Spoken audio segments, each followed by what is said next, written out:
कुंडली में ज्योतिषी लोग विचार करते हैं किसी किसी के जन्मांग का, तो कहते हैं अरे भैया इसमें तो नवग्रहों में 7 ग्रह इसके बहुत गलत जगह बैठे हैं। और कुछ लोग कहते हैं कि अरे 5 ग्रह जो है पंचग्रही योग है और बड़ा विपरीत योग है, ये तो हमेशा दुख ही पाएगा ये जातक, ये गलत भाव में बैठे हैं ये 5 ग्रह, ये गलत स्थान में बैठे हैं 7 ग्रह, अथवा अशुभ ग्रह की दृष्टि इन पर है, तो ये जातक के लिए शुभ नहीं है। तो तुलसीदास जी रामाज्ञा प्रश्न के इस दोहे में कह रहे हैं कि भैया किसी को ज्योतिषी ने घबरा दिया हो कि तुम्हारे 5 ग्रह खराब हैं और तुम्हारे 7 ग्रह खराब हैं, अरे 5-7 की छोड़ो, 9 के 9 ग्रह खराब हों तो भी तुम राम राम करो, तो इन नवग्रहों की सामर्थ्य नहीं तुम्हारा अनिष्ट करने। तुम्हारा शुभ ही होगा। ज्योतिष शास्त्र को नहीं नकार रहे हैं, राम नाम की अचिंत्य महामहिमा का निरूपण कर रहे हैं। 7 5 ग्रह एक थल, एक ही घर में 5 ग्रह और एक ही घर में 7 ग्रह इकट्ठे हो गए। 7 5 ग्रह एक थल, चलहि बाम गति धाम, उल्टी गति से चल रहे हो तो राज विराज समौगत, शुभ हित सुमरहु राम।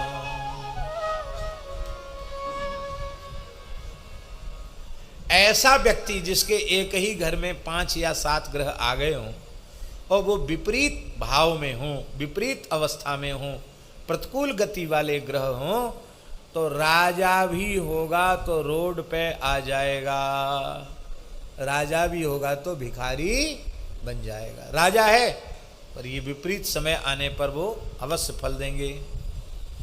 कहते लेकिन हम उपाय बताते हैं कि 5 7 नहीं 9 के 9 उल्टे पलटे हो जाएं तो भी यदि आप राम नाम का जप करते हैं तो आपका कुछ भी अनिष्ट नहीं हो सकता। एक भैया जी एक घटना सुनाते हैं। एक व्यक्ति थे, वो भगवान के भक्त तो थे, वस्तुतः भक्त थे, लेकिन ऐसा ही कोई विपरीत ग्रह नक्षत्र का योग था जिसमें बहुत त्रस्त थे, परिवार से भी भगाए गए थे, निकाले गए थे और एकदम बड़ी माने अत्यंत दुखद स्थिति में थे। तो तीर्थराज प्रयाग के कुंभ में गए तो मन में आया कि भाग्यहीन तो है ही हैं, खाने के लाले पड़ रहे हैं, यहाँ कम से कम कल्पवास करेंगे और 24 घंटे में जहाँ कहीं क्षेत्र में मिल जाएगा एक बार भोजन करेंगे और अपने राम राम करेंगे। और प्रयाग में आ गए भी महानुभाव। ऐसे ही कोई प्रकांड ज्योतिष के विद्वान मिल गए उनको। उन्होंने देखा तो उनको लगा कि ये ग्रहग्रस्त है, ये व्यक्ति, ये ग्रह की विपरीत दशा से युक्त है, इसका चेहरा बता रहा है कि बहुत परेशान है। भैया क्या बात है? उसने अपनी करुण कथा सुनाई। बोले अच्छा तो तुम अपने जन्म का समय बताओ। जन्म का समय बता दिया तो तत्काल उन महानुभाव ने जन्मांग बना दिया, कुंडली बनाई और कुंडली बनाई। बोले तुम्हारी स्थिति तो जन्मांग की ऐसी है कि राहु केतु शनि मंगल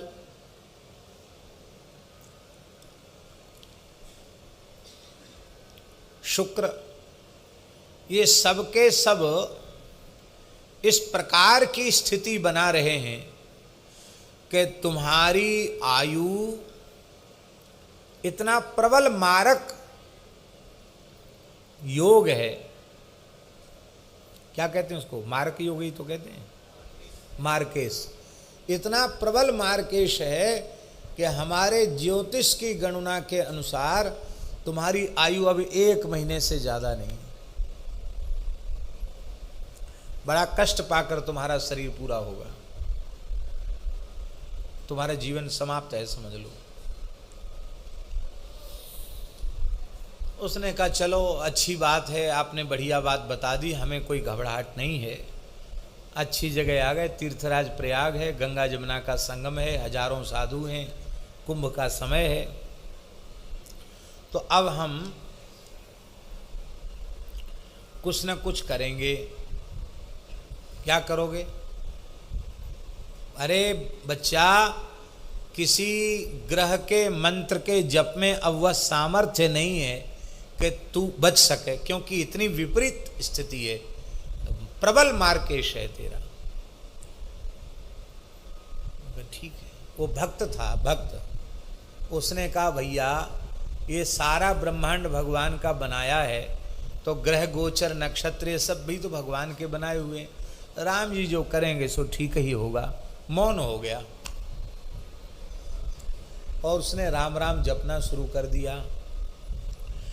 आश्चर्य की बात है, उसके सिर में भी दर्द नहीं हुआ और महीना भर पूरा हो गया। मार्केश का समय निकल गया, उसके सिर में भी दर्द नहीं हुआ, महीना तो पूरा हो गया। तो उसने सोचा कि चलें ज्योतिषी जी का फिर से दर्शन करावें। फिर गया दर्शन करने। उनको बड़ा आश्चर्य हुआ, बोले तुम जीवित कैसे हो? कैसे हैं देख लो, आपके सामने है।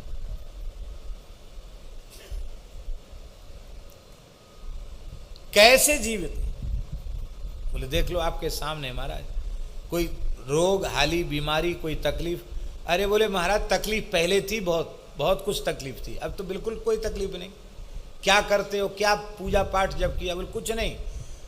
मौन होकर 1 महीना तक आपने समय बताया था, अहरनिश राम नाम का जप किया और कुछ नहीं किया, केवल राम नाम का जप किया। तो ज्योतिषी जी को बड़ा आश्चर्य, केवल राम राम करने से इतना प्रबल योग बदल गया, आश्चर्य की बात है। तो उन ज्योतिषी जी के जो गुरुदेव थे वो भगवत प्राप्त सिद्ध पुरुष थे, वो भी कुंभ में पधारे थे। उनके पास जाकर ज्योतिषी जी ने कहा कि गुरुजी, हम अब सब अपने ज्योतिष के पोथी पत्थर बांध के त्रिवेणी संगम में समाधि देना चाहते हैं। कहा क्यों? तुम्हारी तो रोजी रोटी ज्योतिष है, ऐसा क्यों करना चाहते हो? बोले महाराज आज तक मेरे द्वारा की गई घोषणा असत्य नहीं हुई, लेकिन ऐसा जातक जिसकी इतनी विपरीत ग्रह दशा और उसके सिर में भी दर्द नहीं हुआ, आश्चर्य की बात है, वो जिंदा है, प्रसन्न है, पहले से ज्यादा स्वस्थ है, क्या बात है? तो गुरुजी ध्यानस्थ हो गए और ध्यानस्थ होने के थोड़ी देर बाद गुरुजी ने नेत्र खोले। बोले पंडित जी, ये महा महिमामय राम नाम की महिमा है। कैसे?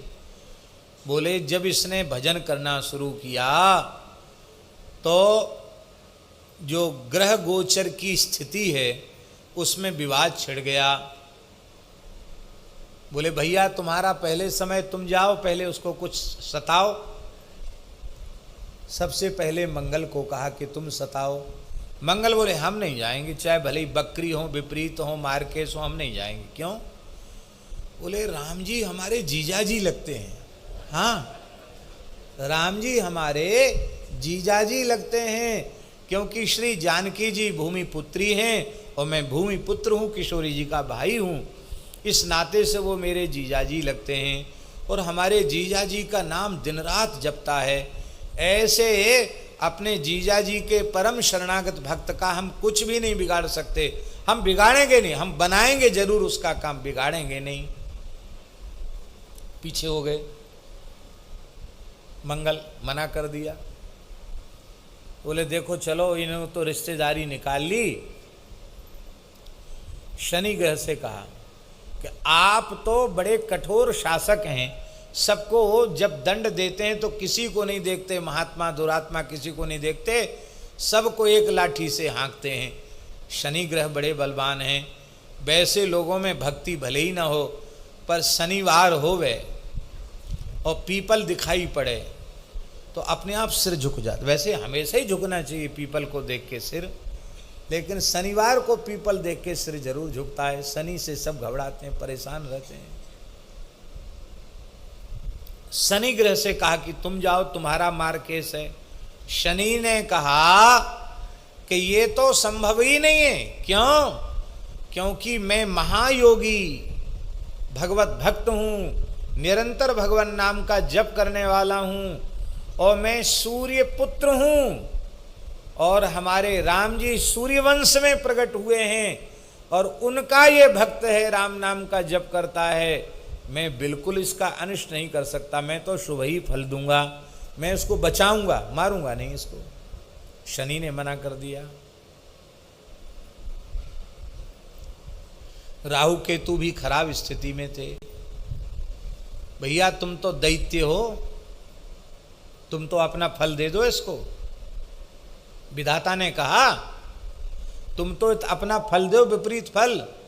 तो राहु केतु बोले कि हमको न फल देना न फूल देना। क्यों? बोले भगवान के चक्र का प्रताप हमें मालूम है। अमृत पी लिया था, 2 टुकड़े हो गए, धड़ केतु हो गया, सिर राहु हो गया, और अब उनके अनन्य नाम जापक भक्त को हम सताएंगे तो पता नहीं हमारे कितने टुकड़े हो जाएंगे। इसलिए भैया 2 टुकड़े में ही हम परेशान हैं, हमको ज़्यादा टुकड़े अपने नहीं करवाने हैं। उन्होंने मना कर दिया। शुक्राचार्य जी से कहा कि भाई आप दैत्य गुरु हो, आप तो कुछ करो कम से कम। शुक्राचार्य जी बोले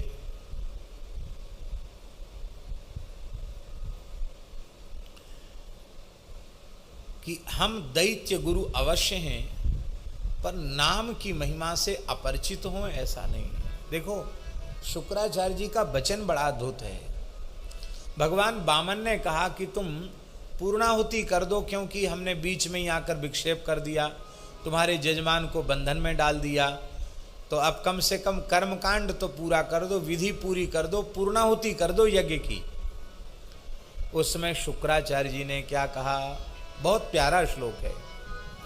मंत्रतस्तंत्रतश्छिद्रम देश कालार्ह वस्तुतः सर्वं करोति निश्छिद्रम नाम संकीर्तनम तव।